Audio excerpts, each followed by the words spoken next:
എല്ലാവർക്കും നമസ്കാരം. ഞങ്ങൾ സിൽവർ ഹിൽസ് സ്കൂളിൽ നിന്നാണ്. സിൽവർ ഹിൽസ് സ്കൂള് ഈ വർഷം എൻ്റെ ജൂബിലി വർഷത്തിലാണ്. 1975 സിൽവർ ഹിൽസ് സ്ഥാപനം ആരംഭിക്കുന്നത്.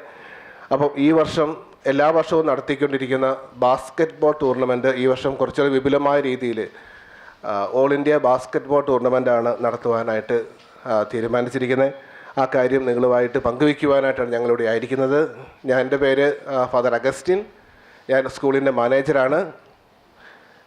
ശശിലാൽ സാറ് സ്കൂളിൻ്റെ പ്രോഗ്രാം കോർഡിനേറ്ററാണ്. ഞങ്ങളുടെ PTA പ്രസിഡൻ്റാണ് മിസ്റ്റർ അഭിലാഷ്. ഞങ്ങളുടെ ഫിസിക്കൽ എഡ്യൂക്കേഷൻ ഡയറക്ടറാണ് ജോസ് സാറാണ്. PTA എക്സിക്യൂട്ടീവ് അംഗം ഇരിക്കുന്നത് ഗോപേഷാണ്. അപ്പം ഈ പ്രോഗ്രാമിനെ കുറിച്ച് പറയുവാനായിട്ടാണ് ഞങ്ങളിവിടെ ആയിരിക്കുക. ഈ പ്രോഗ്രാമിൻ്റെ ഡീറ്റെയിൽ ആയിട്ട് കാര്യങ്ങൾ ജോസ് സാറ് നിങ്ങളുമായിട്ട് ഇപ്പോൾ സംസാരിക്കുന്നതായിരിക്കും. എല്ലാവർക്കും നമസ്കാരം. കേരളത്തിലെ ഏറ്റവും മനോഹരമായിട്ടുള്ള ഒരു ടൂർണമെൻറ്റാണ്. അതായത് 16 വർഷമായിട്ട് നമ്മളിത് തുടങ്ങുകയും ഈ വർഷം ഗോൾഡൻ ജൂബിലിയോടനുബന്ധിച്ച് നമ്മളത് ദേശീയ തലത്തിൽ ഇന്ത്യയിലെ വിവിധ സ്റ്റേറ്റുകളെ പങ്കെടുപ്പിച്ചുകൊണ്ട് ഏറ്റവും നല്ല ടീമുകൾ മാറ്റിവരയ്ക്കുന്ന ഒരു ടൂർണമെൻറ്റാണിത്. 25 ടീമോളം നമ്മൾ ഇതിൽ പങ്കെടുക്കുന്നുണ്ട്. 8 ടീമോളം കേരളത്തിന് വെളിയിൽ നിന്നുള്ള ടീമുകളാണ്. അതിലേറ്റവും ബെസ്റ്റ് ടീമുകളെ സെലക്ട് ചെയ്തിട്ടാണ് നമ്മൾ ഈ മത്സരം സംഘടിപ്പിക്കുന്നത്.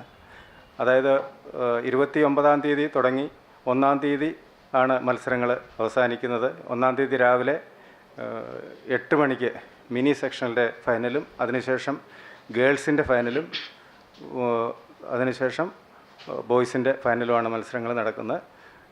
തീർച്ചയായിട്ടും നിങ്ങളുടെ എല്ലാവരുടെയും അകമൊഴിഞ്ഞ സഹകരണം ഞങ്ങൾക്ക് ആവശ്യമാണ്.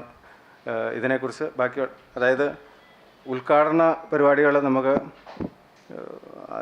ഓഗസ്റ്റ് 29 രാവിലെ 10 മണിക്ക് ബഹുമാനപ്പെട്ട MLA T. സിദ്ദിഖ് MLA ആണ് നിർവഹിക്കുന്നത്. ബഹുമാനപ്പെട്ട കോഴിക്കോട് MP MK രാഘവൻ വിശിഷ്ടാതിഥിയായി മുഖ്യപ്രഭാഷണം നടത്തുന്നതാണ്. അതുപോലെ CMIയുടെ Saint Thomas provincial father doctor Biju John Vellakkada അധ്യക്ഷത വഹിക്കുകയും പ്രിൻസിപ്പൾ ജോൺ മണ്ണാർത്തരച്ചൻ മുഖ്യ പ്രഭാഷണം നടത്തുന്നതാണ്. സമാപന സമ്മേളനം 1-ാം തീയതി രാവിലെ 11:30 സമാപന സമ്മേളനം. മുൻ ഇന്ത്യൻ ബാസ്ക്കറ്റ് ബോൾ അതായത് ഇന്ത്യൻ ക്യാപ്റ്റൻ PS ജീനയാണ് മുഖ്യാതിഥിയായിട്ട് സമ്മാനദാനം നിർവഹിക്കുന്ന. പ്രസ്തുത ചടങ്ങിൽ മുൻ Indian selection committee chairman PJ Sunny, basketball association secretary state association secretary C. Sasidharan മുഖ്യാതിഥിയായിരിക്കും. എല്ലാവരെയും ഏറ്റവും സ്നേഹത്തോടു കൂടി ഞങ്ങൾ ഹാർദവം ചെയ്യുകയാണ്. ഞങ്ങളുടെ PTA പ്രസിഡന്റ് ഇതിനെക്കുറിച്ചൊരു വാക്ക് സംസാരിക്കുന്നതാണ്.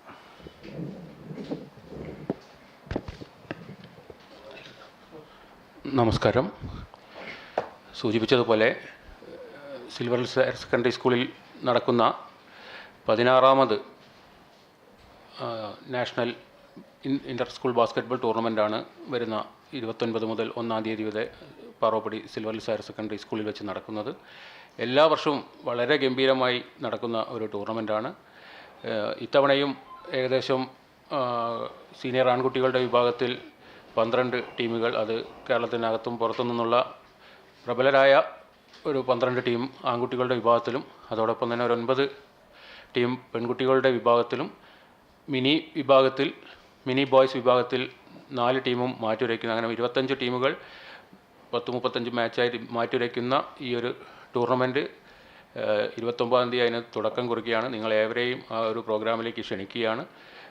എല്ലാ വർഷവും നമ്മൾ ഒരു വ്യത്യസ്തമായ ഒരു തീമോട് കൂടി തന്നെയാണ് ഈ ഒരു ടൂർണമെൻറ്റ് സംഘടിപ്പിക്കാറ്. കഴിഞ്ഞ വർഷം അത് 1 ഗോൾ 1 ഗ്ലോബ് എന്നൊരു തീമോട് കൂടിയായിരുന്നെങ്കിൽ ഈ വർഷം അത് shot for the gold quest for the grail എന്ന് പറഞ്ഞ മറ്റൊരു തീമോട് കൂടിയാണ് നമ്മൾ ഈ വർഷം ഇത് അവതരിപ്പിക്കുന്നത്. CMI സഭയുടെ കീഴിലുള്ള സിൽവർ ഹിൽസ് ട്രോഫി മുമ്പ് സൂചിപ്പിച്ചതുപോലെ നമ്മുടെ കേരളത്തിൽ, പ്രത്യേകിച്ച് ഉത്തര കേരളത്തിൽ വളരെയധികം കുട്ടികൾക്ക് ദേശീയ തലത്തിൽ വരെ കയറി പറ്റിയ ഒരു അവസരം സൃഷ്ടിക്കുന്ന ഒരു ടൂർണമെൻറ്റാണ്. എല്ലാവരും വളരെ ശ്രദ്ധാപൂർവം വീക്ഷിക്കുന്ന ഒരു ടൂർണമെൻറ്റാണ്. അതിൽ പങ്കെടുക്കാൻ നമ്മുടെ കേരളത്തിനകത്തുനിന്നും പുറത്തുനിന്നുമൊക്കെ ടീമുകൾ മത്സരിച്ച് എല്ലാ വർഷവും അതിന് തയ്യാറായി നിൽക്കാറുണ്ട്. അവരെല്ലാവരും ഈ വർഷവും പങ്കെടുക്കുന്നു എന്നത് പ്രത്യേകം അറിയിക്കുന്നു. ഈ വർഷം നമ്മൾ കുറച്ച് വളരെ പ്രൗഢഗംഭീരമായി നടത്തുന്ന ഈ ടൂർണമെൻറ്റിൽ കുറച്ചൊരു ആഘോഷങ്ങൾക്ക് ഈ വർഷം ഞങ്ങൾ ചെറിയൊരു കുറവ് വരുത്തിയിട്ടുണ്ട്. നമ്മുടെ സ്കൂളിൽ ഇതോടനുബന്ധിച്ച് തലേ ദിവസം നടക്കുന്ന ഒരു വിളംബര ജാഥയുണ്ടായിരുന്നു. അത് ഞങ്ങളൊന്ന് ഈ വർഷം ഇപ്പോഴത്തെ ഈ പശ്ചാത്തലത്തിൽ ഞങ്ങളതൊന്ന് കുറച്ചിട്ടുണ്ട്.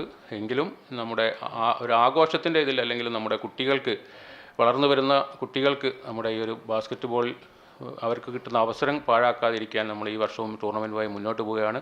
സിൽവർസിനെ സംബന്ധിച്ചിടത്തോളം പഠനത്തോടൊപ്പം കലാകായിക രംഗം, നിങ്ങൾക്കറിയാം, സ്പോർട്സ് ആയിക്കോട്ടെ, അതോടൊപ്പം നമ്മുടെ കലോത്സവങ്ങളായിക്കോട്ടെ, സിൽവർ ഹിൽസ് എന്നും മുൻപന്തിയിലാണ്. അപ്പോൾ അങ്ങനെയുള്ള കുട്ടികൾക്ക് അവസരം കൊടുക്കാൻ എന്നുള്ള ഒരു പ്രാഥമിക ലക്ഷ്യത്തോടു കൂടിയാണ് നമ്മൾ ഈ ടൂർണമെൻറ്റ് ഈ വർഷവും സംഘടിപ്പിക്കുന്നത്. എല്ലാവരെയും ഒരിക്കൽ കൂടി ഈ ഒരു ടൂർണമെൻറ്റിലെ എല്ലാവിധ സഹകരണവും ഞങ്ങൾ ഒരിക്കൽ കൂടി അഭ്യർത്ഥിക്കുകയാണ്. Thank you. അതുപോലെ ഒരു കാര്യം കൂടെ, നമ്മൾ ഇതുവരെയും ഒരു നാഷണൽ ലെവലിലുള്ള ഒരു ടൂർണമെൻറ്റ് സംഘടിപ്പിച്ചിട്ടില്ല. ഈ വർഷമാണ് നമ്മൾ ആ രീതിയിൽ ഇതിനു മുമ്പ് ഒരു സൗത്ത് ഇന്ത്യൻ ടൂർണമെൻറ്റൊക്കെയാണ് സംഘടിപ്പിച്ചിട്ടുള്ളത്. ഇതൊരു നാഷണൽ ലെവലിലേക്കാണ്. അപ്പോൾ അതുകൊണ്ട് നിങ്ങളുടെ എല്ലാവരുടെയും സഹകരണം ഏറ്റവും സ്നേഹത്തോടു കൂടി ഞങ്ങൾ നിങ്ങളോട് ചോദിക്കുകയാണ്. എല്ലാ സഹകരണവും നിങ്ങളുടെ ഭാഗത്തുനിന്ന് ഉണ്ടാകണമെന്ന് ഞങ്ങൾ അപേക്ഷിക്കുകയും ചെയ്യുകയാണ്. ഒരു കാര്യം കൂടെ നേരത്തെ, അതായത് ഇപ്പം യൂത്ത് ചാമ്പ്യൻഷിപ്പ്, സ്റ്റേറ്റ് ചാമ്പ്യൻഷിപ്പ് നടക്കുകയാണ് വാഴക്കുളത്ത് വെച്ച്. നമ്മുടെ 2 ടീമും, ബോയ്സും ഗേൾസും, സെമി ഫൈനൽ വരെ എത്തിയിട്ടിരിക്കുകയാണ്. ഏറ്റവും നല്ല പ്രകടനം കാഴ്ചവെച്ച സിൽവർ സ്കൂളിലെയും CMI ഫാദേഴ്സിൻ്റെ Devagiri public school, Devagiri silver hills public സ്കൂളിലെയൊക്കെ കുട്ടികളാണ് അതിൻ്റെ അകത്ത് ഏറ്റവും കൂടുതൽ. ഈ ടൂർണമെൻറ്റ്, ഇങ്ങനെയുള്ള ടൂർണമെൻറ്റുകളിലൂടെ വളർന്നു വന്ന താരങ്ങളാണ്. ഇതിൽ കോഴിക്കോട്, എപ്പോഴും ഞാൻ കോഴിക്കോട് ജില്ലാ ബാസ്ക്കറ്റ്ബോൾ അസോസിയേഷൻ്റെ പ്രസിഡൻറ്റും കൂടിയാണ്. അതുകൊണ്ട് കഴിഞ്ഞ വർഷം നമ്മൾ യൂത്ത് തലത്തിൽ ചാമ്പ്യന്മാരും ദേശീയ തലത്തിലെ 3-4 കുട്ടികൾ എല്ലാ വർഷവും നമ്മൾ ഈ ടൂർണമെൻറ്റിലൂടെയൊക്കെ പങ്കെടുത്ത് വളർന്നു വരുന്നതിനുള്ള അവസരം ഉണ്ടായിട്ടുണ്ട്. കഴിഞ്ഞ വർഷം യൂത്ത് പോണ്ടിച്ചേരിയിൽ വെച്ച് നടന്ന നമ്മൾ നാഷണൽസിൽ 3rd പൊസിഷൻ വന്ന് അതിൽ 4 കുട്ടികളും സിൽവർ ഹിൽസ് ഹയർ സെക്കൻഡറി സ്കൂളിലുള്ള കുട്ടികളാണെന്ന് അറിയിക്കാൻ സന്തോഷമുണ്ട്. എല്ലാവരും ഒരിക്കൽ കൂടി സ്കൂളിലേക്ക് സ്വാഗതം ചെയ്യുകയാണ്. നമ്മുടെ മീഡിയ കൺവീനേഴ്സായിട്ടുള്ള ആളുകൾ നിങ്ങൾക്കൊക്കെ പരിചയമുള്ള നമ്മുടെ പത്രമേഖലയിൽ നിന്നുള്ള 2 പേരാണ്. ഒന്ന് ഹിന്ദു ന്യൂസ് പേപ്പറിൽ വർക്ക് ചെയ്യുന്ന അനീഷ് കേലാണ്, അദ്ദേഹവും അതോടൊപ്പം മാതൃഭൂമിയിൽ വർക്ക് ചെയ്യുന്ന രജിത്ത്, 2 പേരുമാണ് നമ്മുടെ മീഡിയ കൺവീനേഴ്സ് ആയിട്ടുള്ളത്. അപ്പോൾ നിങ്ങൾക്ക് ഈ ദിവസങ്ങളിൽ എന്തെങ്കിലും ഇതുമായിട്ട് ബന്ധപ്പെട്ട കാര്യങ്ങൾ ചോദിക്കാനുണ്ടെങ്കിൽ അവരുമായിട്ട് നേരിട്ട് ബന്ധപ്പെടാവുന്നതാണ്. കൂടെ ഞങ്ങളെ PTA പ്രസിഡൻറ്റും ഫാദേഴ്സിൻ്റെ ഒക്കെ നമ്പർ ഇതിൽ കൊടുത്തിട്ടുണ്ട്, നിങ്ങൾക്ക് ബന്ധപ്പെടാവുന്നതാണ്. എന്തെങ്കിലും സംശയങ്ങളുണ്ടെങ്കിൽ. Okay, thank you.